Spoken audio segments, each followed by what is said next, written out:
இதெல்லாம் பேசுகிறார், உதயநிதி பேசுகிறார், திரு ஸ்டாலின் பேசுகிறார். தொடர்ந்து திராவிட முன்னேற்ற கழக தலைமையிலே நிலையான கூட்டணி இருந்து கொண்டிருக்கின்றன என்று. ஆனா அண்ணா திமுக அடிக்கடி கூட்டணி மாறுது என்று சொல்றாங்க. அண்ணா திமுக பொறுத்த வரைக்கும் கூட்டணி நம்பி இல்ல, மக்களை நம்பி அண்ணா திமுக இருக்கின்றது. திமுக கூட்டணி நம்பி இருக்கின்றது. உண்மைதானே?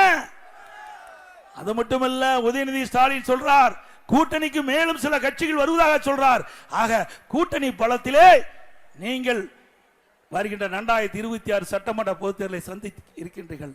அனைத்து இந்திய அண்ணா திராவிட முன்னேற்ற கழகத்தை பொறுத்த வரைக்கும் நாங்கள் அமைக்கப்பட்ட கூட்டணி, மக்கள் எங்களோடு கூட்டணி வைத்திருக்கின்றார்கள். நிச்சயமாக அனைத்து இந்திய அண்ணா திராவிட முன்னேற்ற கழகம் 2026 சட்டமன்ற தேர்தலை வெல்லும், ஆட்சி அமைக்கும். அதை திரு ஸ்டாலின் அவர்கள், உதயநிதி ஸ்டாலின் பார்க்கத்தான் போகிறீர்கள்.